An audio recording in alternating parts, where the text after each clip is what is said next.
Zach is back. It's the Zach Gelb Show on Fox Sports 920 The Jersey. All right, welcome back in. Zach Gelb Show, Fox Sports 920 The Jersey. Kevin Cooney, a jack of all trades, does a sensational job covering everything Philadelphia sports for the Bucks County Courier-Times. Temple Villanova tonight, Eagles talk with him. And then also, we got to get into his Hall of Fame ballot as well. And Kevin Cooney joins us right now on the Zach Gelb Show. Kevin, appreciate a few minutes. How are you, my friend? Hi, Zach. How you doing? I'm doing great. Can't complain. All right, the big takeaway from that Eagles game was, yes, there was a lot of good effort, which is something we did not see in previous weeks. We know they don't have the talent right now to win a game like that, and you saw that with the offensive line banged up, decimated with injuries and all that other stuff. But I just saw a horrific play in that football game, and that was the hit DeShazer Everett put on Darren Sproles. Take me through what you saw there and what your reaction was when you saw that on Sunday. Well, my reaction is that this league has made such a big deal about preventing the head injury and preventing the defenseless receiver and the defenseless kick returner. You know, in college football, Zach, and you watch enough of college to get that, there's no doubt. That's an ejection. That's 15 yards. That is one of those, kind of penalties that just lingers through a whole game. Instead, it's a 15-yard penalty, but no fine today, nothing. I mean, this is why the league's policy on head injuries right now is a joke. I mean, it's lip service. It's just inconsistent. There has to be more teeth put in to stop hits like that. Yeah, and the report out there today, because you're right, there was no fine. There may be one that comes out later in the week, but there won't be a suspension. I thought he should have got a suspension. I thought he should be out the next game for the Redskins. How about you? Yeah, I would say a suspension. If you're not going to have an ejection at the time, then it should be subject, kind of like an NHL rule, it should be subject to a review and a possible suspension into the next week. But the NFL, again, this is the way that this league is operating right now. They are just so behind the curve on everything with the head injury thing. College football has it right. I know there's some people who feel like they're draconian in some of the ways, and there's accidental, blows to the head that end up being ruled targets and guys get ejected. To me, they have it right, though. This is the way that you have to handle this if you're serious about ending the concussion problem and the head injury problem. And right now the NFL just totally ignoring it, and in a way that it's ridiculous. Kevin Cooney with us. Another takeaway that I had from the game was I was just sick to my stomach seeing Deshaun Jackson get an 80-yard touchdown. And there's all those reports out there that Deshaun would be intrigued to come back to Philadelphia, free agent this year.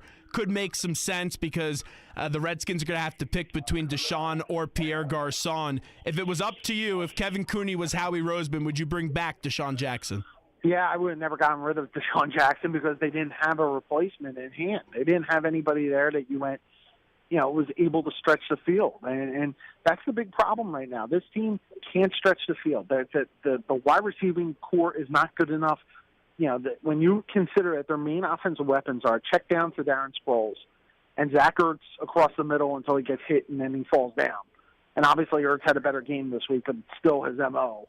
To me, they need somebody that can stretch it. Jordan Matthews as a third receiver works. The rest of the receiving core, I think you can trash at this point. Maybe Paul Turner is good as a possession guy, but if you're going to win, and you look at every other team in this division and the wide receiving weapons they have, with Bryant and with the Cowboys, and Beckham with the Giants, and what even Washington can throw out there, Jordan Reed and Jackson and Garcon, they're just so much deeper than the Eagles right now. The Eagles really right now are just at the shallow end of the pool. And like you were saying, it's just not one need. It's not say, you draft a wide receiver, they're going to be okay. There's an abundance of needs. You look at the offensive line, you take a look at the secondary, specifically the corners. Even that defensive line, they've regressed during the course of this season from where they did start out. That puts all the trust in Howie Roseman. And Howie Roseman can't be Ryan Grigson because you see the travesty that has occurred with the Colts. Do you have confidence in Howie Roseman? Well, I didn't have confidence in Howie Roseman before this, so I'm probably the wrong guy to ask. But, I mean, if you think about it, Roseman did a good job in understanding you need a franchise quarterback, okay? And he did that with Wentz, and he got lucky that, obviously the Vikings, when Bridgewater went down, they was able to go get Minnesota's pick for Bradford, and that's looking better by the day. But by the same token, you look at the rest of his draft picks. Lane Johnson, I would think, is a key guy coming forward. And what do you do with Lane Johnson? I think it's going to be one of the early indications you're going to get this offseason. Do they just forgive Lane Johnson for what goes on and roll the dice that he doesn't get caught on a third suspension and basically ending his Philadelphia career? Can they really count on this guy again? Because they really need to overhaul the offensive line. And I think that's the main area where Roseman's going to be tested early in this offseason. When we look at this organization right now, clearly there's still questions to be answered about Howie Roseman, and I'm with you. I don't have this, big-time confidence in him. He had a nice little offseason. Other than that, hasn't done a great job in the drafting process. Everyone talks about the coach. There's still a lot of questions out about him specifically in his decision-making and if he's up for the job. I talk about the coach so much. Let's actually focus in on the defensive coordinator because there were a lot of words of extolment early on in the year, and now there aren't. How would you evaluate the job Jim Schwartz has done here in Philadelphia? Well, I give him a little bit of a pass because that secondary, I'm not sure anybody could consistently win with. I think that when you have McGelvin and the group that they're rolling out there, that's not conducive, especially when you consider Schwartz really needs those guys. With his scheme, he's not a blitz happy guy, which means that he needs his corners to cover well, and they're just not good cover corners, and that falls back on Howie. And obviously McGelvin's a guy that has ties to Jim Schwartz too, but to me, it's the regression of the offensive line, or the defensive line, rather. That the defensive line is not going to push every week. Fletcher Cox until this week really for 8 weeks was invisible since the bye week. I would say right now that you look at Jim Schwartz and you give him basically a C. Early on, great, was able to kind of do a smoke and mirrors thing, but once the year went along, teams kind of revealed what they are, and that is a team with secondary issues and who was counting too much on the defensive line coming and getting pressure on its own, and they can't do that right now. Kevin Cooney with us right now on the Zach Gelb Show from the Bucks County Courier-Times. Kevin, I took a peep at your Hall of Fame ballot that you tweeted out last night, and it caused a lot of controversy and chaos on Twitter. As always, when you have these discussions about the Hall of Fame, it does that. I'm actually okay with your ballot, and I've told you this before, and I know we may disagree with it. I don't love the process of the Hall of Fame necessarily. I don't like some of the thought process from some of the writers, but I will say this. The one thing that needs to happen is there needs to be an expansion on the amount of votes that you're allowed. And I'm not saying, make it 6 more. I'm probably increase it by 2 more. Do you agree with that? Should there be some expansion on the ballot?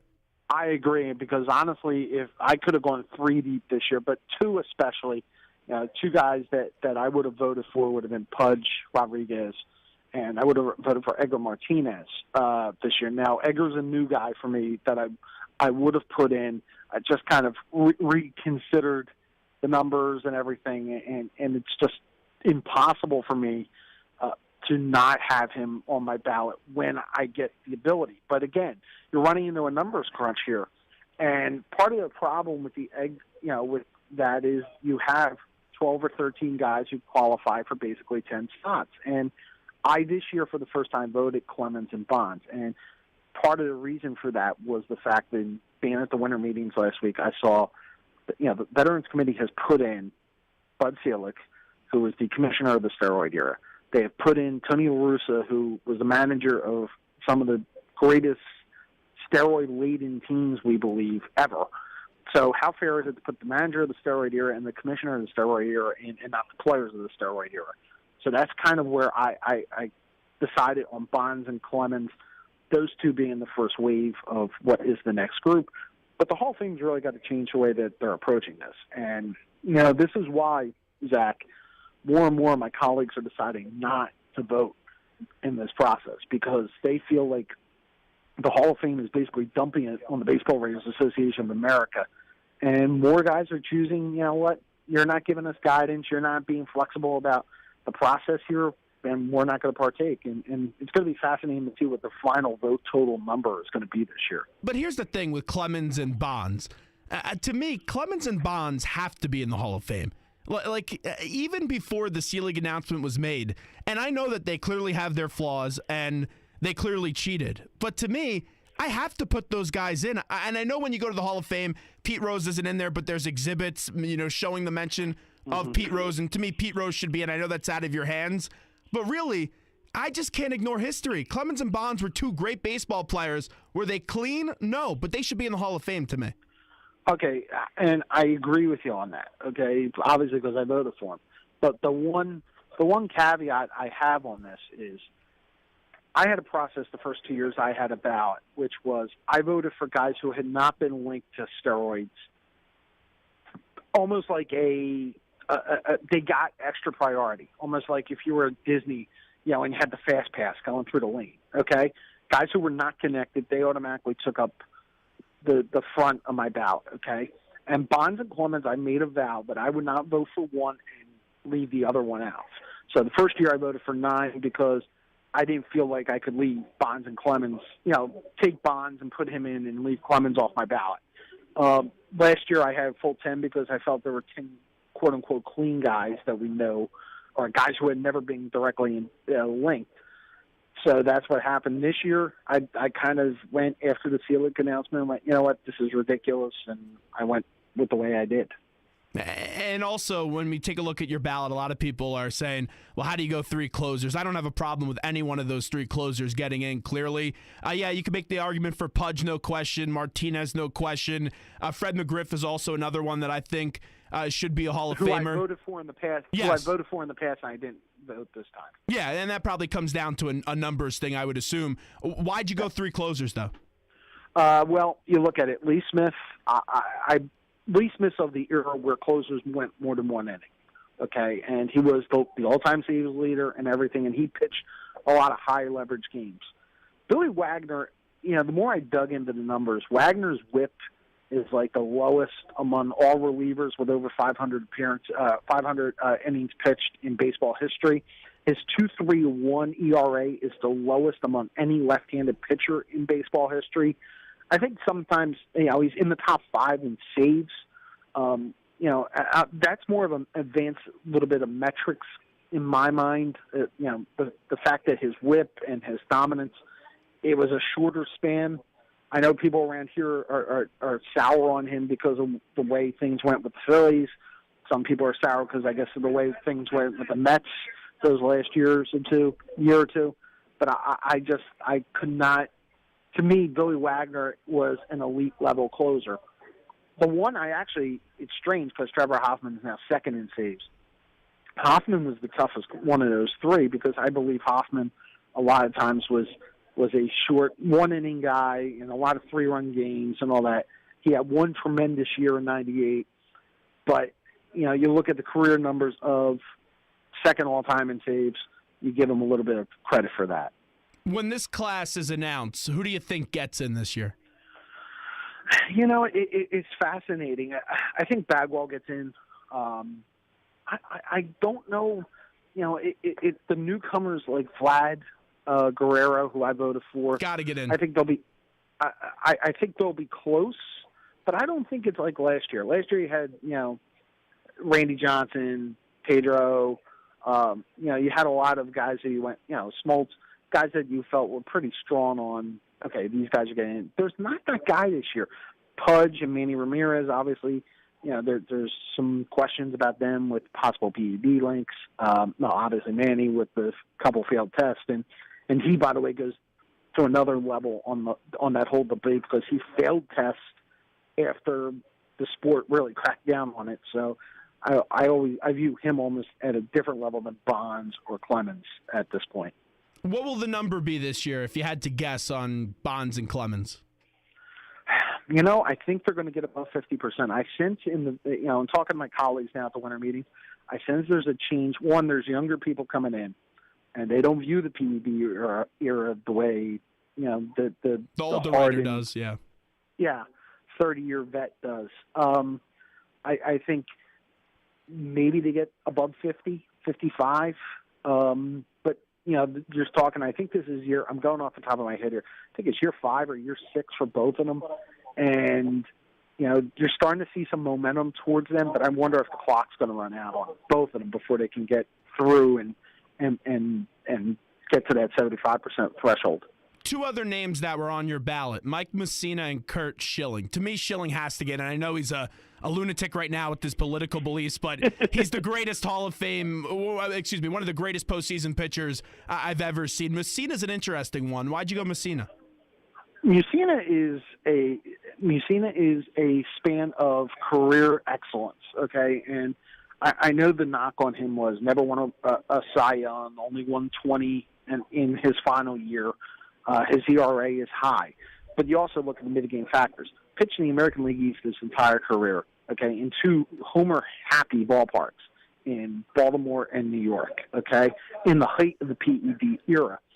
And yet, did people necessarily get wowed when they saw, Mike Messina on a pitching, matchup line? No. But Mike Messina, when you have over 260 wins, Mike Messina, to me, is a Hall of Famer. I mean, he did enough. It's the perfect argument also for a guy like Jim Cott, who should have been considered by the younger, by older generations on this. I think Messina, because he did it in the American League East in the era he did, should get some credit for that. Kevin Cooney with us, wrapping up with him. You're at the Pavilion tonight, number 1 Nova going up against Temple, who's 7-3 on the year. Nova clearly undefeated. Give me a thought about this game. What type of game do you expect tonight? I expect, right now it's a question of can anybody in the Big Five even think about coming close to Villanova. I mean, you're talking now 4 straight years that if Nova wins tonight, it'll be 4 straight years of 4-0 within the Big Five. It's going to come down, I think, between Josh Brown and Josh Hart. Hart looked really good on Saturday up at the Prudential Center in the win over Notre Dame.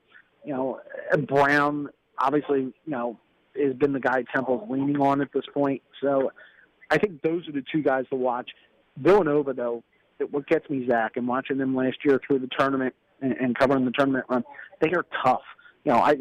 Brunson was not really a factor the other day. You look at Jenkins, he really struggled on Saturday too, but they found a way to win against a team that was undefeated in Notre Dame.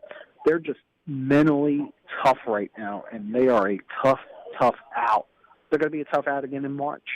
Yeah, I agree with that, and they could very well be cutting down the nets again this year. They definitely have the team to get back and possibly do it, and it's very tough to repeat, as you know it. With Temple, though, they're an enigma, Kevin, because this was a team by Fran Dunphy, and I always know that they're always inclined under Dunphy to have these upsets. They beat 2 top 25 teams this year, and then have had some bad losses, like really bad losses.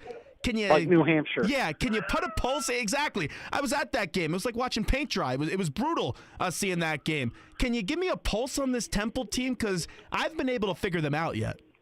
No, I don't think anybody can right now. And Zach, you know this because you were around it for a long time. It is tough to get a gauge on any Temple team until you get really to January. I mean, because one, the non-conference schedule they play usually is fairly tough, and 2, you want to see kind of how they've developed, and they're still kind of working out the fine points here. Obviously, 7-3 is a good start for them to get through the American Conference. I think they can do that, but I don't think that right now you have a sense on what they are for what they could be by the time you roll around to the tournament. Kevin, last one before we get you on out of here on the Zach Gelb Show, talking to Kevin Cooney from the Bucks County Courier-Times. The hire Temple made today, Jeff Collins, will be introduced tomorrow at the Liacouras Center, is getting very positive reviews. We had Matt Rule on earlier. He called it a home run hire, and 90% of my listening audience approves the hire right now. And you know how tough that is to get 90% of the people to agree about something in Philadelphia. Do you like the hire of Jeff Collins? Oh, yeah. I mean, apparently everybody's forgotten about Steve Adazio. Another Florida guy. No. But obviously, look, Temple's in a whole different position that they were, Temple football, back then.